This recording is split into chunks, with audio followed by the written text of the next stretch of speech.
No protests, no headlines, no votes in parliament. Just a group of men in suits meeting in a quiet Swiss city called Basel, deciding how much risk the entire world is allowed to take. It sounds absurd, but those closed-door meetings created the most powerful financial laws on earth. Rules that dictate how much your bank can lend, how much risk it can carry, and how much real money it needs to keep in reserve in case things go wrong. And here's the strange part. Most people have never heard of them. This is the financial historian where money, power, and history collide, and nothing is ever as simple as it looks. Our story begins in 1974, with a small German bank that managed to nearly crash the global financial system. Its name was Herstatt Bank, a mid-sized institution in Cologne that specialized in foreign exchange. One June afternoon, it went bankrupt right in the middle of a currency transaction. Its American counterparties had sent millions of dollars to Germany that morning. But by the time the German side was supposed to send back the equivalent marks that afternoon, Herstatt was gone. The timing of the default stuck between time zones froze the entire network of global payments. It was a rude awakening. Banks around the world suddenly realized how fragile the system had become. Globalization had connected every major financial center, but the rules were still local. National regulators trying to control an international market. The panic over Herstatt's failure forced the world's central bankers to do something unprecedented: coordinate. Later that year, the central banks of the so-called G10, the world's richest economies, gathered at the bank for international settlements in Switzerland. The BIS was already a peculiar institution, founded after World War I to manage German reparations. It quietly evolved into a kind of a central bank for central banks, neutral, discreet, and above all private. In that secluded environment, they formed a new group, the Basel Committee on Banking Supervision. Their mission sounded simple: make sure major banks never again collapse due to mismatched rules or oversight gaps. But in reality, they were creating something much larger: the blueprint for how global finance would define safety itself. It took more than a decade, but in 1988, the committee unveiled what became known as Basel I, the first truly international banking standard. It introduced a single simple requirement. Banks had to hold at least 8% of their risk-weighted assets in capital. In plain English, if a bank lends out $100, it must keep $8 of its own money, real equity, as a safety cushion in case things go wrong. For the first time, risk had a global yardstick. No matter where you were, London, Tokyo, or New York, banks were expected to speak the same language of capital adequacy. And while Basel I wasn't technically law, it became law in practice. The biggest economies implemented it through national regulation, and smaller nations had little choice but to follow.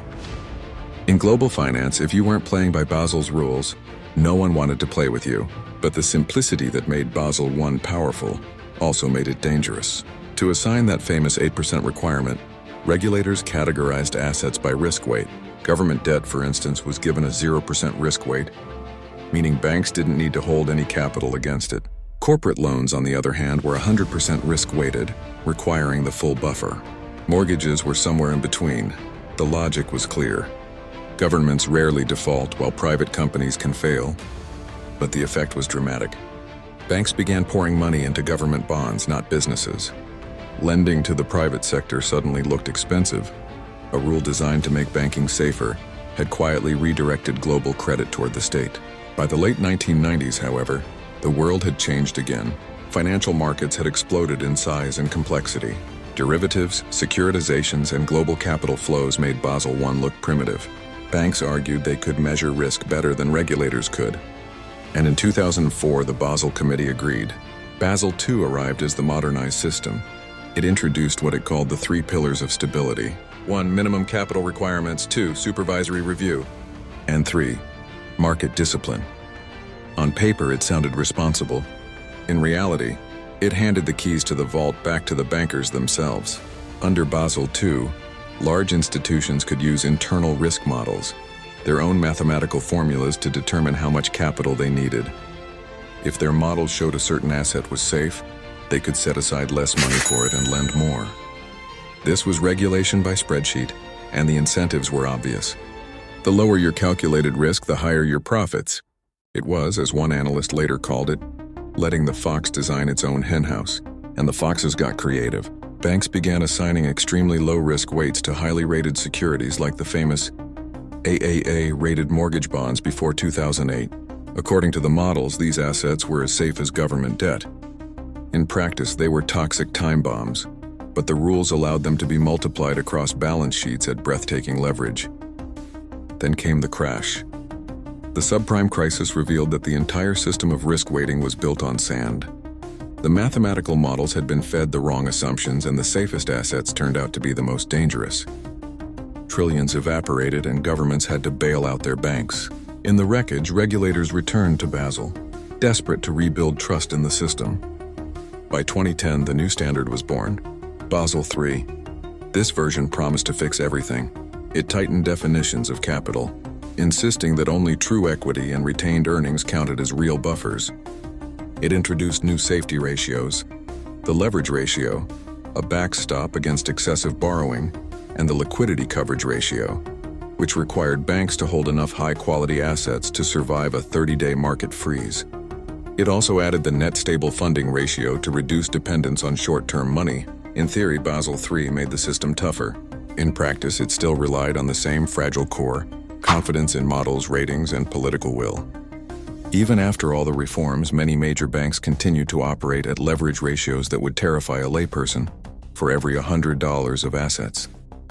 Some still hold less than $5 in true capital, and the complexity grew. What started as a simple 8% rule had evolved into a labyrinth of cross-referenced ratios, conditional calculations, and model-driven assumptions. Regulators promised transparency, but the language of Basel became so technical that only insiders could truly follow it. The result, risk didn't disappear, it just changed shape. Basel's rules meant to discipline banks had become the invisible architecture of global finance. Every interest rate decision, every credit expansion, every liquidity squeeze now flowed through its logic. And yet the world outside barely noticed. But there's one crucial question left unanswered. What happens to the countries and the banks that don't follow Basel's rules? That's where the story turns from technical to political. Because Basel may not be a law, but defying it comes at a price. Basel was never supposed to be a global constitution. It began as a coordination meeting, but within a few decades it quietly became the rulebook that decided which banks would thrive and which ones would be left behind. The Basel Committee itself has no police force, no court, and no real legal power. Yet somehow every major economy treats its standards as gospel. The reason is simple: reputation. In global finance, trust is everything. A bank that doesn't meet Basel standards is treated like a driver without insurance. You can share the road with it, but you'd rather not. Investors, regulators, and other banks look at compliance as a test of credibility. When a country lags behind, its banks start to pay the price. Their credit ratings fall. Borrowing becomes more expensive. International lenders shorten maturities or raise rates, afraid of hidden risks. It's the quiet way the market punishes disobedience. That's why even though Basel is officially voluntary, almost everyone ends up adopting it. It's not law, it's leverage. If your country doesn't keep pace, your financial institutions risk isolation from the global network that clears payments and moves capital across borders to move dollars internationally. Small banks depend on relationships with giants like JP Morgan or Citibank. Those giants, bound by Basel and anti-money laundering rules, can't afford to work with partners from non-equivalent jurisdictions. The result is silent exclusion. Countries that lag behind lose access to cheap credit, trade finance, and the lifeblood of modern commerce. Basel I was simple enough that nearly every nation could join in the 1990s. But Basel II and III raised the bar. They required armies of analysts, expensive data systems, and detailed internal risk models, tools many emerging markets couldn't afford. So the world divided into tiers. Wealthy economies led by the United States, Europe, and Japan implemented the new standards first. Others improvised, adopting partial versions or hybrid systems. Even today, some smaller nations still operate under Basel I, while the G20 transitions toward Basel IV. But what exactly is Basel IV? In truth, it's not a completely new framework. It's the final stage of Basel III, a sweeping overhaul designed to close the loopholes that nearly brought the system down again. The Basel Committee knew banks had learned to manipulate internal models to minimize their required capital. So Basel may not be a law, but defying it comes at a price. Basel was never supposed to be a global constitution. It began as a coordination meeting, but within a few decades it quietly became the rule book that decided which banks would thrive and which ones would be left behind. The Basel Committee itself has no police force, no court, and no real legal power. Yet somehow every major economy treats its standards as gospel. The reason is simple: reputation. In global finance, trust is everything. A bank that doesn't meet Basel standards is treated like a driver without insurance. You can share the road with it, but you'd rather not. Investors, regulators, and other banks look at compliance as a test of credibility. When a country lags behind, its banks start to pay the price. Their credit ratings fall. Borrowing becomes more expensive. International lenders shorten maturities or raise rates, afraid of hidden risks. It's the quiet way the market punishes disobedience. That's why even though Basel is officially voluntary, almost everyone ends up adopting it. It's not law, it's leverage. If your country doesn't keep pace, your financial institutions risk isolation from the global network that clears payments and moves capital across borders. To move dollars internationally, small banks depend on relationships with giants like JP Morgan or Citibank. Those giants, bound by Basel and anti-money laundering rules, can't afford to work with partners from non-equivalent jurisdictions. The result is silent exclusion. Countries that lag behind lose access to cheap credit, trade finance, and the lifeblood of modern commerce. Basel I was simple enough that nearly every nation could join in the 1990s. But Basel II and III raised the bar. They required armies of analysts, expensive data systems, and detailed internal risk models, tools many emerging markets couldn't afford. So the world divided into tiers. Wealthy economies led by the United States, Europe, and Japan implemented the new standards first. Others improvised, adopting partial versions or hybrid systems. Even today, some smaller nations still operate under Basel I, while the G20 transitions toward Basel IV. But what exactly is Basel IV? In truth, it's not a completely new framework. It's the final stage of Basel III, a sweeping overhaul designed to close the loopholes that nearly brought the system down again.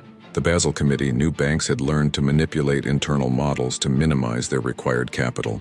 So Basel IV introduced a new concept called the output floor, a kind of regulatory safety net. It means that no matter how sophisticated a bank's model is, it can't reduce its capital requirements by more than roughly 27% compared to the standardized method. In plain terms, it puts a limit on creativity, or on deception, depending on your point of view. Basel IV also revises how banks measure credit, market, and operational risk. It tries to simplify what became a tangled web of calculations. But with every attempt to clarify the rules, another layer of complexity appears. The global rollout began in 2023 and is expected to stretch into the late 2020s, with Europe and the UK among the first to implement it. The United States, as always, is following on its own timeline. Japan, Canada, and Australia are close behind. Meanwhile, developing countries are again left to catch up, adapting as much as their infrastructure allows. On the surface, the Basel Accords look like technical accounting reforms, but beneath that, they are mechanisms of power. They determine who gets credit, how money circulates, and whose economies grow faster. And when Basel declared government bonds risk-free, it wasn't just a financial assumption, it was an incentive. Banks responded rationally. They shifted massive portions of their portfolios into state debt, which required no capital buffer. Governments benefited immensely. Their bonds became the safest, most liquid collateral in the system, guaranteeing a constant demand for public debt. Basel effectively created a built-in buyer for governments and a structural dependence for banks. The more the rules evolved, the more this feedback loop deepened. By 2020, global banks held over $13 trillion in government bonds, much of it justified by Basel's zero-risk designation. The same logic that once aimed to protect the system from collapse had turned it into an engine for sovereign debt accumulation. The Basel world rewards the state, punishes the small business, and locks capital into instruments that feel safe but yield little. For smaller banks, the consequences are even sharper. Compliance with Basel III and IV requires vast resources, internal modeling teams, legal departments, regulatory reporting systems, and constant audits. That's easy for JP Morgan or HSBC. It's ruinous for a regional lender. Many small institutions either merged into larger ones or exited global operations altogether. Basel, meant to prevent systemic risk, quietly accelerated the concentration of power in the hands of the few, the banks deemed too big to fail. But the danger isn't just consolidation, it's uniformity. Every major bank on the planet now measures risk the same way, with the same formulas and the same benchmarks. That might sound efficient until the system faces a shock. When everyone holds the same assets and reacts to the same triggers, safety becomes correlation. One domino falls and the rest follow.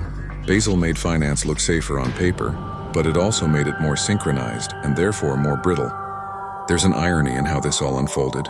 Basel was created to make banking more resilient, yet it did so by standardizing fragility. It replaced judgment with models, human discretion with formulas, national policy with global consensus. It made financial regulation feel objective like physics. But unlike physics, these rules are written by people, negotiated by committees, and influenced by lobbyists who understand every decimal point better than the public ever will. Still, the illusion works. To the outside world, Basel symbolizes prudence and order. Regulators cite capital ratios with confidence. Bankers point to compliance reports as proof of strength. The numbers look neat. The acronyms sound reassuring. CET1, LCR, NSFR. But behind those letters lies the same human pattern that drives every financial story. Fear, ambition, and the eternal pursuit of leverage. And yet without Basel, the modern system might not function at all. It's the unspoken glue that keeps trust flowing between nations, between lenders and borrowers, between investors and savers. It defines the invisible boundary between what feels safe and what feels reckless. Even those who criticize it still depend on it. So what do we really learn from Basel? That regulation can never fully control risk. It can only redirect it. Each attempt to make banking safer pushes danger somewhere else, into a new product, a new loophole, a new part of the world less regulated than the last. Basel didn't eliminate the boom-bust cycle. It simply changed its geography. In the end, Basel didn't make finance perfectly safe. It made it legible. It turned a messy, intuitive world into a grid of ratios and coefficients that look scientific, but rest on trust. And trust, as history shows, is the most volatile asset of all.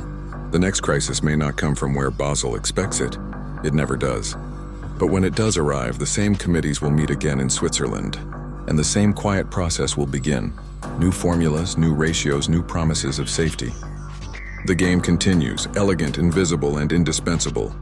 Basel was meant to make banking safer. Instead, it made it invisible.